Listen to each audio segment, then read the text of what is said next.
Salut Ursula Meyer. Salut Fabrice. Je suis contente de te recevoir dans cette émission.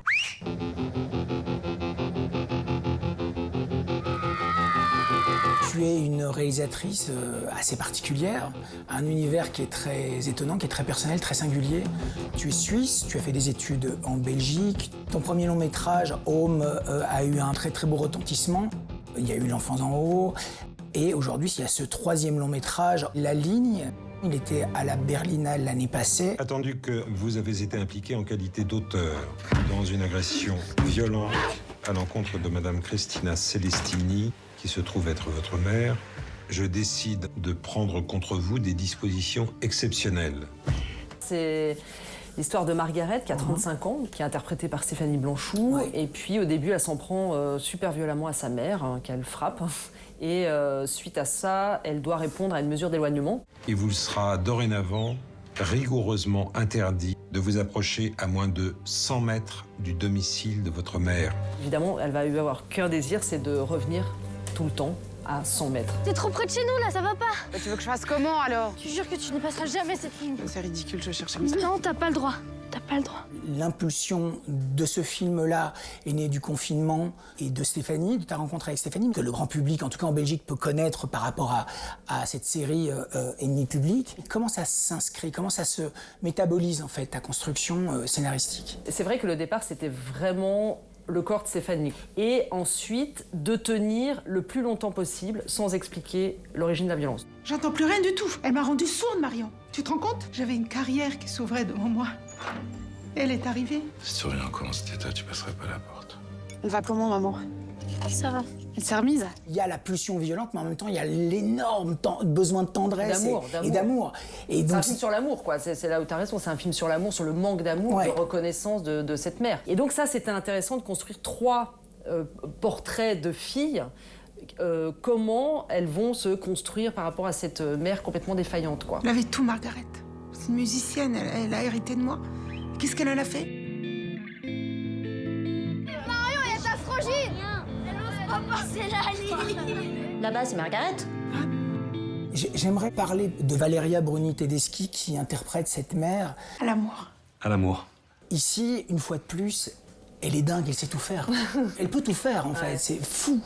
Non, elle est incroyable. D'abord, c'est une actrice extrêmement généreuse, quoi. C'est Ah quelqu'un ouais qui, sur le plateau, elle est déjà le personnage, on n'a même pas encore répété, elle est déjà dedans. Oui, c'est ça, à l'amour. Et elle est généreuse, il n'y a pas une prise qu'elle refait pareil. Elle cherche, on cherche ensemble, elle propose des choses. Le lendemain, elle me rappelle, voici, je suis contente, si j'ai vu les rushs, s'il faut refaire, elle est prête à refaire. C'est une actrice qui a un niveau, mais... Ouais, qui est drôle, elle est drôle. C'est super dur d'être drôle et tout à coup d'être tragique en une seconde, de mélanger les deux ou de passer de l'un à l'autre aussi vite. C'est mon premier Noël sans piano. On m'a retiré ce que j'avais de plus cher au monde. Mais l'amour est venu combler ce grand vide. On le voit, on sent à quel point tu aimes tes acteurs, tes actrices. Ouais. Comment tu travailles avec tes comédiens? Est-ce que tu t'adaptes? Est-ce que tu prends d'elles énormément? Est-ce que tu restes très rigide par rapport à tes dialogues? Comment ça se passe? C'est vrai que j'improvise pas beaucoup. Je suis quand même assez directive, mais je me suis rendu compte que je dirige les comédiens comme sont les personnages, comme fonctionnent les personnages. Mais par exemple, dans Home, par exemple, le petit garçon, voilà, qui est l'espèce d'éponge qui prend toute la violence de cette famille aussi névrotique, il est dans le corps, il a besoin de décharger et tout ça. Et moi, j'étais à côté de lui, je disais, mais tu peux frapper plus fort. Donc c'était très, très, très sur le corps, un travail sur le corps, sur l'épuisement, et donc, voilà. Et puis Marion, qui s'appelait déjà Marion, la petite sœur qui est très scientifique, qui compte les voitures, le niveau de pollution, qui dit on va tous crever et tout ça. Je me suis rendu compte que ce qui marchait le mieux avec elle, c'était de la diriger de façon hyper mécanique. Donc je lui disais, là, t'es entre le murmure et la parole, t'as 32 secondes, tu baisses la tête, tu relèves la tête. Et en fait, je l'ai dirigée exactement comme fonctionne le personnage. La voiture rouge de Monsieur Georges Schwad est partie à 7 heures de Fabière Sud.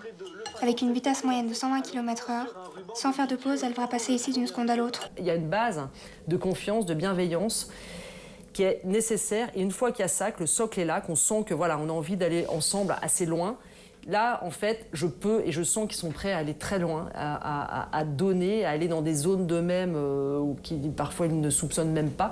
Stéphanie aussi. Ah oui, c'était, je pense, le personnage le plus difficile que j'ai eu à écrire, à mettre en scène, et même jusqu'au montage. Mais pourquoi ça? Mais parce que, en fait, c'est un personnage de l'instant. Elle est là à l'instant T et elle réagit immédiatement par rapport à ce qui se passe en face. Il n'y a pas de passé, il n'y a pas de futur, c'est que du présent, quoi. Donc c'est vrai que le travail avec Stéphanie, c'était de chaque fois essayer de dérailler, de la déstabiliser pour qu'il y ait des moments où on se dit « oh là là, elle va frapper, il se passe rien du tout » et des moments où on se dit « elle a l'air calme » et pouf, d'un coup ça part, quoi. Donc il y a une action-réaction et que vraiment on sente que c'est elle, c'est sa nervosité, c'est sa colère qui guide l'histoire. Ouais.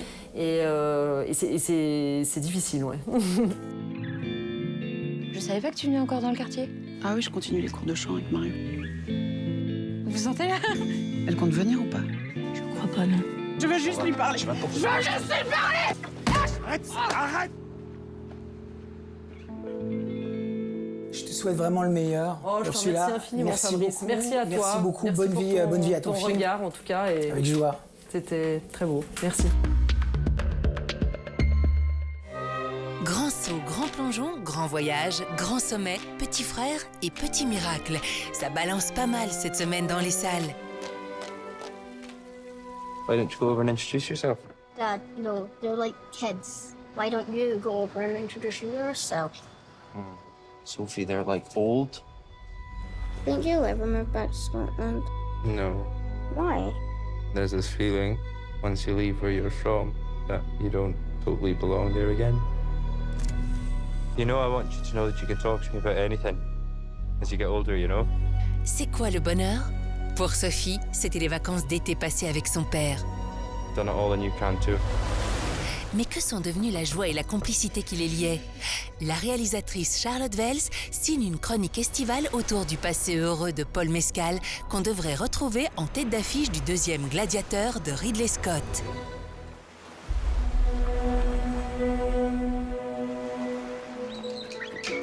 Voilà, ici, c'est modeste, mais on va s'arranger pour que chacun soit confortable. C'est la France, on est là pour s'aider, c'est la famille. Il faut être des champions. Il faut travailler à l'école, il faut être plus fort que les autres. Tu as besoin de quelqu'un pour toi, pour les enfants, qui s'occupe de toi. Tu t'appelles comment? Jules César. Non, c'est juste César? Ouais. Flanquée de ses deux fils, la jeune Rose doit construire et se reconstruire. C'est ce parcours fragile que Léonore Serrail, caméra Cannes pour jeunes femmes en 2017, nous invite à suivre au cœur de la banlieue parisienne. Les pompiers disent que c'est peut-être un départ électrique. Qu'est-ce qu'on va faire? La seule salle aux normes, elle est dans un endroit où personne ne veut foutre les pieds. Écoute, c'est joli, hein. C'est juste une maison de retraite, hein. Dans votre intérêt comme dans le mien, votre école et la résidence seront deux espaces parfaitement étanches. J'ai hâte. Quand la résidence des Platanes se voit forcée d'accueillir une ribambelle d'enfants délogés suite à l'incendie de leur école, elle prend un solide coup de jeune. Un miracle de cohabitation qui lie Alice Paul et notre compatriote Jonathan Zakaï. On aimerait bien que tu rentres avec nous tout à l'heure. Parce que là, t'es vraiment en train de péter un câble. Vous êtes alpiniste? Oui. Vous êtes pas sûr? Si. Fasciné par les sommets alpins, Pierre, l'ingénieur, dévisse et décide de ne plus redescendre dans la vallée.